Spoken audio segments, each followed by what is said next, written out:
अक्सर ऐसा होता है कि एक गाना जो कई साल से नहीं सुना था वो आता है तो चौंक जाता है इंसान। उस गानों से कैसी कैसी यादें भी होती हैं कि कहाँ सुना था, कब सुना था, किसके साथ सुना था। तो आपके कितने गीत हैं? मैं समझता हूँ सिर्फ मैं नहीं, न जाने कितने लोग हैं जो सुनते हैं तो उनकी आंख में आज भी आंसू आ जाते हैं।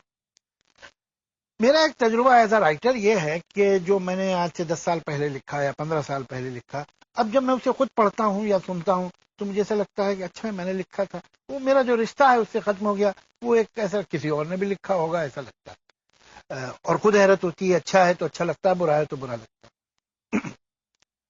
आप जब अपने गाने सुनती हैं जिन पे दुनिया आज भी सर धुन रही है, तो वो कौन सा गीत है या वो कौन से गीत हैं जिन्हें सुन के आपकी आंखों में आंसू आ जाते हैं, ये भूल करके ये आप ही ने गाया? बस ये गीत कमाल है, ठीक है मैंने गाया है, वो अलग बात है, इस वजह से मैं तारीफ थोड़ी कर रही हूँ, मगर खूब गाया जिसने भी गाया है।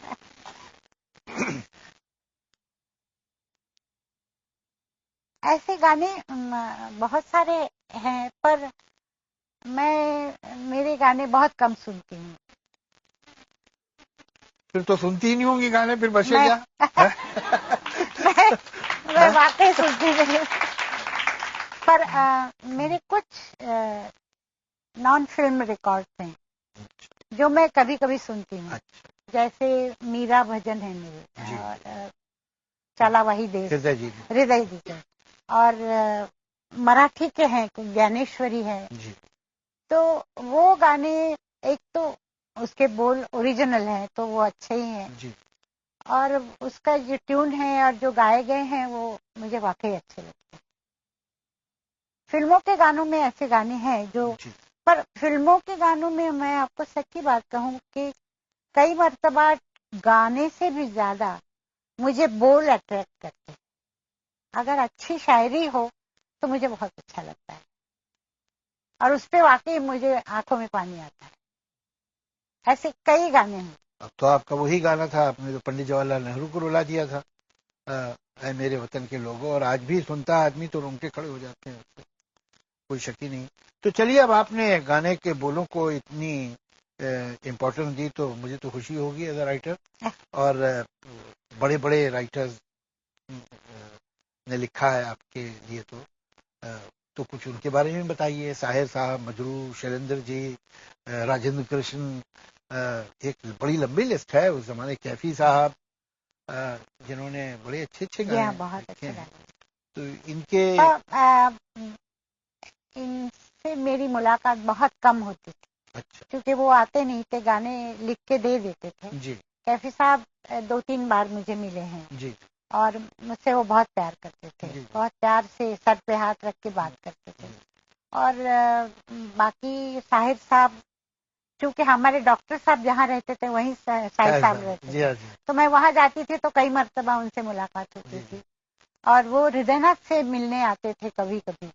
तो उनकी बहुत ज्यादा ये नहीं थी, पर सबसे ज्यादा मेरा मजरू साहब के साथ बहुत। उनके घर हम लोग जाते थे, वो आते थे। और एक मर्तबा क्या हुआ कि मैं बहुत बीमार हुई, 3 महीने मैं बिस्तर में थी। तो आपको ताज्जुब होगा, वो काम छोड़ के दोपहर को आके बैठते थे मजरू साहब, मुझे कुछ शायरी सुनाते थे, कहानियां सुनाते थे, हंसाते थे, बातें करते थे, पर वो बैठे रहते थे और शाम को 6-6:30 बजे फिर घर जाते थे। 3 महीने आते रहे वो, और इतना उन्होंने मुझसे प्यार किया, और वो हमेशा बीबी बीबी ऐसे करके बात करते थे मुझसे। तो मैं वो कभी नहीं भूल सकती, मुझे उनके जाने का बहुत अफसोस है। यादों की बारात निकली है आज दिल के द्वारे, दिल के द्वारे, सपनों की शहनाई बीते दिनों को पुकारे, दिल के द्वारे। ओ छेड़ो तराने मिलन के प्यारे प्यारे।